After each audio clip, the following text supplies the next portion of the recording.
Victoria, Emily-Bapp, thanks so much for joining us from TechBridge. We were just talking about, well, we met on the webinar, and I was sharing a story about a friend that we also met on the webinar. So the webinar is just such a great place to meet folks. It's amazing how the work that we're doing, the energy that we have for fundraising and alacrity that we have for fundraising and doing good in the world. Jason and I, my partner, we say that the organizations that we get to help are the safety net of society. But you were talking about, like, if we could take this same energy to the sales world if we wanted to, Right. and you have a background in law enforcement and you're a fundraising juggernaut now. But yeah, tell me what you're thinking when I mentioned that to you, and just like how beautiful of a journey this is that we're all on, and sharing this information. Yeah, I have been so very fortunate to meet the most incredible human beings in the Mhm. world of fundraising. And what I've gathered is we could take these skills of networking and meeting people and asking for dollars, and you could take these same skills and galvanize the sales sector, right? Yeah, We could bring in lots of money for big corporations, but we use those same skills to take them to the nonprofit space in order to raise money as do-gooders. And what a privilege and what an honor to be in this space with folks like you and your partner as well, just to kind of, and even the young lady you were just speaking about, yeah. to do really great things in the world. Yeah, I was sharing with Victoria, point taken, of course. I know that resonates with everybody listening. I was sharing a story with Victoria about how I get to speak to a Children's Oncology Camping Association. And so essentially, children and their families, siblings, and parents afflicted with cancer go to camp and spend time in the outdoors. And Victoria was saying, you had some experience at the Atlanta Zoo where you said you had the children that were, and just, you said that the most fun was being had by the parents. Absolutely. The Yeah, kids are unplugging for the day and they're outside and they're having a great time. But the parents, they get to let loose, right? You're not thinking about the next round of meds. You're not thinking about, oh goodness, how do we get in and out of the van or how do we move around with lots of support through the good folks who come out, the nurses, the other family members, the aides that come out for activities like the one that you're talking about, being yeah, able to go camping. The parents are getting an opportunity to unwind and they become children themselves. They are having a blast yeah, at these sort of. So I'm hoping that all things go well with this oncology camping trip as well. And yeah. congratulations on being able to get in front of that group and kind of share some of your wisdom to help them raise the dollars, right? I appreciate that. Yeah. If you told me, I've said this before, if you told me 10 years ago, hey, you're going to start a company and y'all are going to help nonprofits raise, millions and dollars and this and that and the thing. And oh, in 2024, you're going to go speak at the Children's Oncology Camping Association national conference. I would have said far out. How did I get there? So, No doubt about it. and Because from the journey, right? I Who think of us so. would have ever thought we would have been here? Who kind of sits around and thinks, and I'm sure there are the folks that do, but how many of us find ourselves here? But Yeah. if we look back on our journey, you just would have never imagined. It's fun. Life's so fun like that. And it's a joy. It really, really is. It's supposed to be hard at times, of course. I like to say, hey, who wakes up, first thing in the morning, raring to go and wanting to go to the office if you're in the fundraising space and pick up the phone and start asking people for money. That's not a very Mhm. normal way to wake up. So it is hard. Fundraising is hard. It's hard whether you're good at it or not good at it. As a matter of fact, you put in the same amount of effort typically. But yeah, it is an interesting way that we found ourselves here. Tell us a little bit about your background. I mean, you said you had some experience in law enforcement, and now you're with TechBridge. And then I want you to, tell the audience about what you're doing with TechBridge and all that good stuff. And we'll get in the nitty gritty about your golf event and all that stuff, if you don't mind. Yeah. Like you mentioned, I spent just over a decade in law enforcement, state law enforcement. Okay. So you can imagine that journey along the way. But it was actually September 18th, 2001. The world as we knew it was upside down.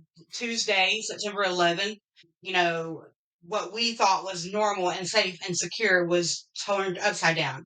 Yeah. And I grew up military, married military, and have been adjacent to the United States Army my entire life. Okay. that moment, I watched people that I knew and loved leave. They went off to fight the monster. They reported in. Many of them were reservists and they were activated. Some of them were part time firemen and they went to answer a call. That ended up leaving me in a position at the time. How do I help? How do I get involved? What do I do? And in that moment, because of the holes that were left behind by those who went to serve in other areas, a really close friend of mine mentioned, well, we really need folks to step up in law enforcement. Mhm. Still not sure to this day whether that was smart or not. Right. Answered that call Yeah. and spent the next just over a decade, right at 11 and a half years in state law enforcement. Okay. Um, went on to become one of the first female officers in the state of Georgia to operate in an off-site operations, which was not quite allowed at the time, but because of my competitive nature, kind of stepped into that, became an expert marksman, eventually went on to do some training and teaching in the space. Okay. And then, life led me into other directions. And here today, after working for some really large corporations, Fortune 100 organizations, I am now at TechBridge, which is a nonprofit that works really hard to provide technology to end generational poverty. But along the way, in that law enforcement journey, right, I had to ask myself, like, where are you going next? And I kept coming back to service, kept coming back to service. Hmm. Uh, and to make a long story a little shorter, ended up here where I am now. That's awesome. That's awesome. I knew for a fact that you had some experience working with large corporations and whatnot, and I want to get into how that served you. Of course, and you are very competitive, but you had experience with major corporations and whatnot, and you also, I'll let the cat out of the bag. You also host one of the largest, if not the largest, charity golf tournament outing in the country, in your area, just a huge, huge event. And of course, there's a lot of corporate sponsors and participation involved. So talk about how that, your experience there and how it's working. And Taking the skills that I learned in corporate America and even a little bit further back, right? Even in the law enforcement area, a no gives me an opportunity to move forward. I say this quite often, even to the folks that I work with today. Hearing a no to something, whether it's how we've done something in the past or whether it's a potential sponsor or a partner, says, okay, great. I either can reframe this and find something that does work, or I get to release it and move forward to the opportunity that does fit. And so in corporate, you just kind of move through these things. You like, hey, I've got a long list of leads. I'm going to check them off, move forward. That exact same quality applies to being in the nonprofit sector, in the space of sponsorship, and specifically in what I do on a daily basis, which is the strategic event model, right? Mhm, So I often tell the folks on my team that are taking the lead and actually knocking on the door and asking for the dollars, mhm, I get to come forward and say, hey, you focus on that piece of it. I'm going to go over here and knock out all of the other logistic things. And so I may, it's an extreme group effort, and I'll kind of get into why it works in our area to split those two things off, the ask versus the operations or logistics side. mhm. Yeah, those exact same qualities come full circle, where there's so much heart involved in the nonprofit, it can feel defeating sometimes when you hear those no's. But coming from that corporate background, you're like, oh, that's great. I'm glad to hear it. I'm going to Yeah. find a way for us to work together, but I'm also free to move on to another opportunity. Yeah, no question. I always say no, because I come from a sales background where I got the door Mhm. slammed in my face a lot. And I think of things like I'm constantly applying this and I'm hearing people do it more and more, like you and other folks that I pay attention to. Folks are doing this more and more where they're drawing the parallels between, once again, the for profit or even sales. Like I met a great resource, just a wealth of information, and she literally calls it new business in the door if she's talking about donations. And I'm like, well, I've never heard anyone use that moniker, but that's really what it is because we have to serve the mission, we have to make payroll, and and all these things that we have to do. And I always said no means no right now. It doesn't mean no forever. And I know that, yeah, like you said, you feel it and you wear it and you're so emotionally attached if this is your organization, you're working within the organization, even if you're a volunteer or a committee member or whatnot, that yes, those things can be very defeating. But once again, it's a very big world. There's a tremendous amount of opportunity, and no just means no right now. It doesn't mean no forever. But you start the conversation, and that's a relationship, and we actually need to focus more on relationships than the dollars anyway, especially in fundraising or in life in general. So yeah, heard on all counts. Talk to me. You said something about separation, about how you mobilize your team or encourage your team to operate. And basically, the way I look at that is like those sound like both like they're very big rocks, so to speak, that we're moving. We talk about like Absolutely. rocks and sand and pebbles and things like. And there's a time for all those things. But when you're planning large events like the ones that you do, and you're talking to really big sponsors and what have you, and moving big rocks. Talk to me about how you separate that and how that balance has worked, because it sounds like you had it pretty dialed. Again, another sort of corporate model that we're applying, right? We've taken the really big boulder of A to Z, Yeah. going out, developing what the ask is and how we can fill it, finding the folks who fill it, and then actually filling it. So we've taken the sales and the operation piece that for a lot of nonprofits is one really big boulder, Good to call. use Yeah. your analogy. We're Yep. taking it at TechBridge specifically on the leg of sponsorship and delivering, and we've split it in half, right? What that looks like is the members of the team who now can kind of free up their brain, if you will, to really focus on those relationship building opportunities, identifying what the ask is that we can help our sponsors deliver on. And they get to kind of pull all of that together while at the same time maintaining the relationship. The other part of that, the split out, is how are we actually delivering on what we've proposed? And so, what we've identified for us that seems to work is having that divide really does allow us to push forward. And I'll give you a really kind of maybe an alternative way of thinking about it, right? So let's say Trevor is the face of the relationship. He's through working together, I'm going to manage the strategic part of it, the operations or logistics delivery side.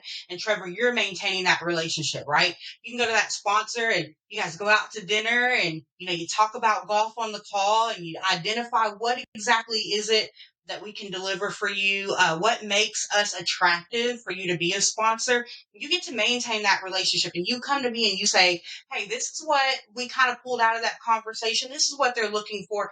Victoria, can you deliver on that piece of it? Maybe it's their involvement in the golf tournament, just for an example, or maybe it's a gala or some other opportunity. From there, I get to work to pull those pieces together while you cultivate that relationship. Now, an alternative to that would be if you're managing all of that, there's some spots that could get a little sticky, get a little tricky. And so dividing it, not to go back on that law enforcement analogy, but the good cop, bad cop sometimes even, Yeah. where they can say no to me and you get to maintain that happy, healthy relationship. And that's one of the things that we do at TechBridge. The other thing is it allows those sponsorship folks, the other part of the team that we're working really closely with, because I have both, right? We have Yep. logistics minded folks that are dedicated to delivering and the sponsorship folks. Their head gets to stay in that game all the time. Yep. I don't Engaged. necessarily want to inundate them with how many tables and chairs and napkins and they get to really focus on staying in that brain space and heart space of maintaining the relationship. I love that. I love that. And do you? We've had the good fortune of meeting some really, really sound sponsorship and underwriting experts, especially in the corporate space. One name that comes to mind, Lori Zoskraska. You should absolutely. I don't know if you know Lori or Growth Al or have seen any of her content, Victoria, but you all have a lot in common. And she's That's constantly awesome. talking about doing research to make sure that your not pitch, but let's just call it that, right? Or the we call it the invitation to give. Just Hmm. once again, referring to giving in general and building that relationship. She goes really deep on the research side to make sure that the mission is aligning with that corporation or the person and the person that's in charge of giving, frankly, because if she'll say like, hey, look at their LinkedIn posts, if they're posting about how much they love their dog, maybe they're not a good match for you if you're talking to them about TechBridge or something like that. You know what I mean? Or but if they've given, and they've championed or been on a committee for, ending food insecurity with another organization. Okay, there you go. Then, like talk to me about, and you don't, there's no right or wrong answer, but how much do you get in the weeds with that kind of research when you're targeting these different corporations and folks to sponsor and what have you? Well, it goes back to the relationship. There's so much of it that's really organic, right? You're never Totally. going to Cool. get that person that's posting about their interest with their pet if there are other interests, right? None of us is just a monolith. None of us is just one-sided. Yep. So if we make sure that we are prioritizing organic relationships, we're still going to have that conversation. I Cool. know more about you beyond just your relationship with, your pet, or, how you're feeling about um, whatever you're posting. That may be your priority, but you've got lots of other interests, right? Sure. So Absolutely. let's take that call. Let's kick off that relationship. And I have found that if we are genuinely trying to provide for the human experience, maybe that's part of that coming to the golf tournament. How does it feel for you coming to the galas or the panel discussion? How does it feel for you as a human, while I'm also meeting the needs of the corporation and their sponsorship, right? Their return, making sure that all of that aligns up. I feel like, and I have not yet seen otherwise, but if we're focusing on that human experience, you just can't seem to go wrong there. I love it. So you do a big gala every year and you do the big golf tournament as well. How many years have you been doing this? With the gala and the golf tournament specifically? So TechBridge just had our 24th annual gala, Yeah. and just had our 18th annual Tee It Up for TechBridge, which is our, like you mentioned earlier, we are one of the region's largest fundraising golf tournaments. Yeah. And so we're like in the top five. I think we're only beat out by maybe the Boy Scouts of America, but we're coming for them. We're coming No, for them. I But it's get you. Yeah. Yeah. All going in the right direction, of course. Yeah. Yeah. That's awesome. Tampa, currently two 18 full course golf courses at Chateau Alon. But the part here is that we have our sponsorship package includes foursomes, and there's Mhm. huge opportunities. And I'll get into the things beyond just the foursome, the opportunity to golf. But we also allow each of those sponsors, while they're golfing with the person or the organization that they've selected, we also have sponsorettes on each of the holes, so that as every foursome makes their way through, a representative from their organization can also talk about their initiatives. So it's a 1-2 approach for the sponsor. And Cool. listening to their feedback led those constant improvements over the last 18 years for the golf I tournament. love it. You just teased something about what you offer or what you do behind the scenes or something like that just now. Talk to me about that. You were just I want to know. So for our example, we have what we call our executive ambassadors, Okay. or they are also known as our IT executive golfers, specifically for the golf tournament. These are those relationships that didn't necessarily work out, right? The guy who's primarily posting about his relationship or his care for animals, right? Okay. Let's say he doesn't necessarily fit into the tech world, but he's like, I love what you're doing. I Yeah. come out and be an executive representing your organization to play golf, right? Wow. So Yeah. he's not a sponsor, but he's an IT executive. He is the exact person that our sponsor wants to spend the day with, Okay. right? So that there it goes back to that relationship piece there. So the Yeah. IT executive golfer comes out. They're like, yeah, throw me in there. I'll do it for a great cause. Yeah. So there's 120 of those, and the sponsoring organization say, oh, I want to golf with Trevor. I like what his Cool. organization's doing. Sign us up as a sponsor. Wow. So now Wow. you got the undivided attention of this executive to play 18 holes of golf. Awesome. Awesome. Yes, you're making it's a networking connection. It I is. think I think that there's a tragic misuse of relationships that we have where we don't go out of our way to connect others. I think that There's there's a a word few for things I've had a few moments in my career, especially since we started HGA Victoria, where I would say things like, I don't know what's the next move right here. And it sounds weird. I'm not trying to be existential, but like, what is our next, and I created like, or I don't know what to do in this exact moment.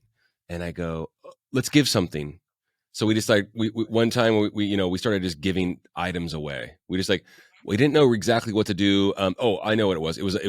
We did know what to do. Frankly, I'm not saying that we're aloof, but there was a lot of unsettledness, a lot of unease. COVID happened, and we make our living offering trips and experiences that folks can purchase in events where they're gathering in large groups. So go ahead and put the two and two together about how difficult that might have been in 2020 and 2021, right?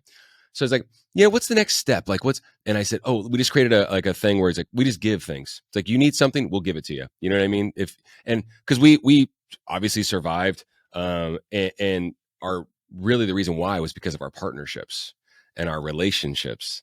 And it's interesting how this theme can come across in so many different avenues, right? But I think that there's a misstep with the relationships and the networks that we have. And you just gave a really great example about connecting the IT executive with the sponsors and how they can spend 4 hours essentially together that day, right?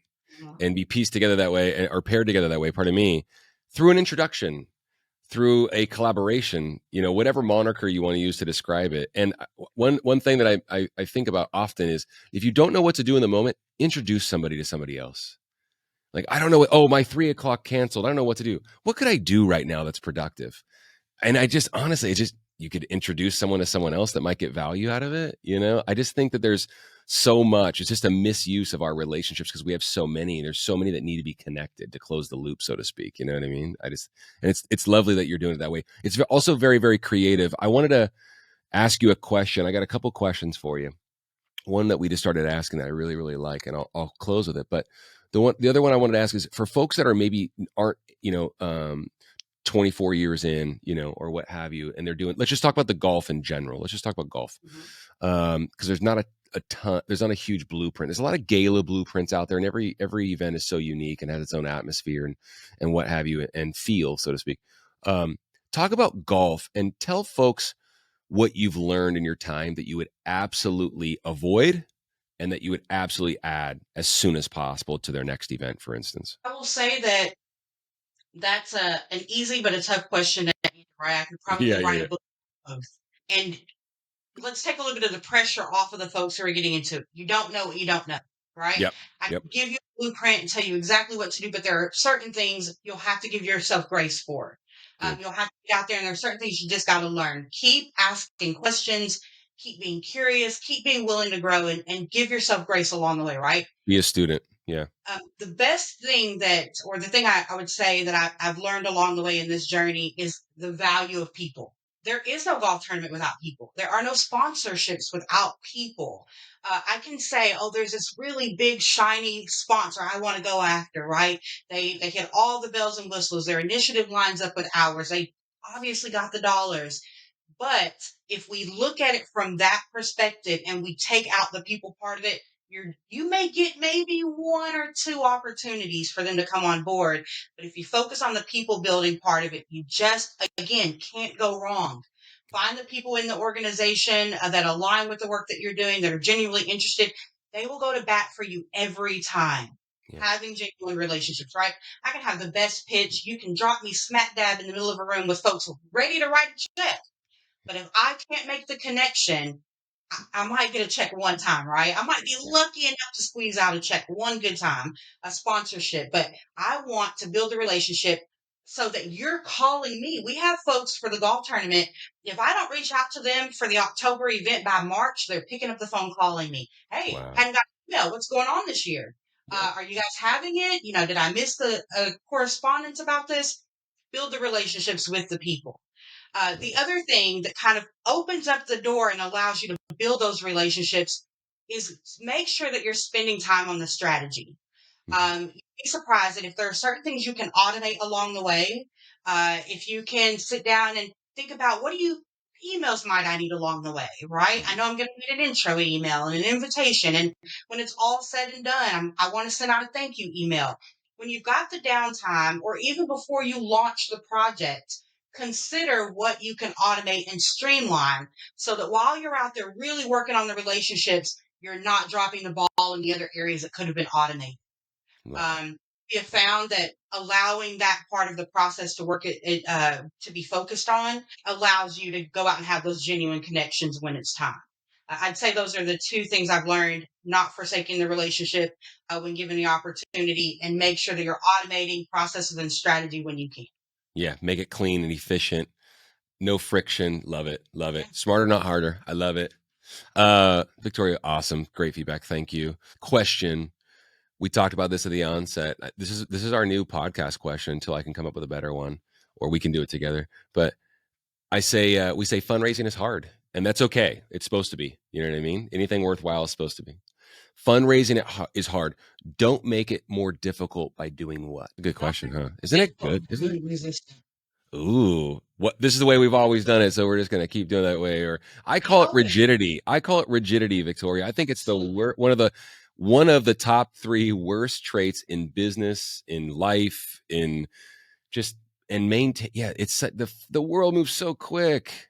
So you say resistance, rigidity. I think they're synonymous. Absolutely. Yeah. Yeah. Yeah. Change leads to growth. Yeah. Yeah. I love it. You said that. And I love that you're so entrepreneurial. You're going to start your own company. I can tell at some point, because you have that curiosity and you have the competitive streak and you'll keep going. You're an entrepreneur at heart. I'm telling you right now, you checked all the boxes, and I mean that in the most respectful way.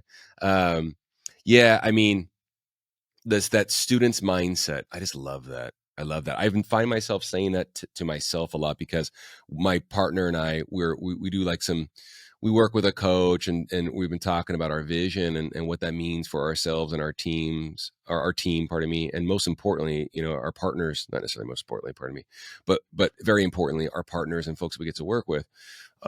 And it's fascinating because I always joke with them. I was like, I got in the space with like a lot of enthusiasm and some really cool products, but I knew nothing about fundraising. And so I have to constantly remind myself how grateful I am that I get to meet folks like you. We have these lovely platforms. I have the most prolific mind in fundraising I've ever met is my, my best friend and business partner. So that's pretty rad. But I have to constantly remind myself to maintain that student's mindset. We're constantly learning.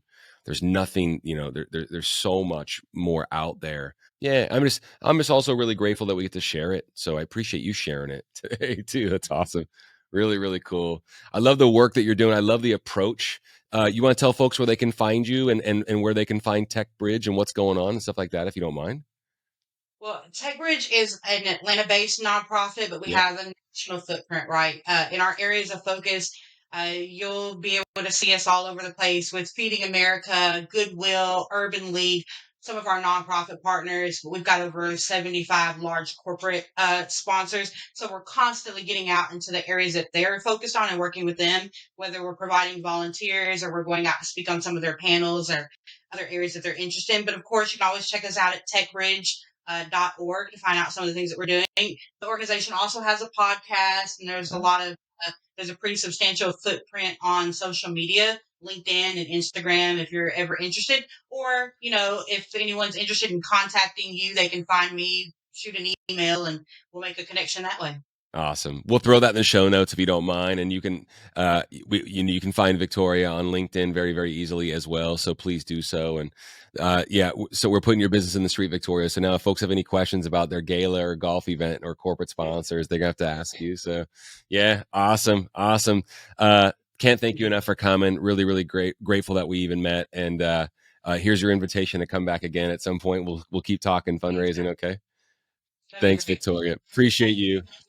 Love this work, and I'm so very glad we had an opportunity to meet and connect this way. Thank you so much. And likewise to you. Really, really cool. Thanks, Victoria. Appreciate you. Hey, thanks so much for watching today's video. If you don't mind, if you got any value out of it, please leave a comment or a question below.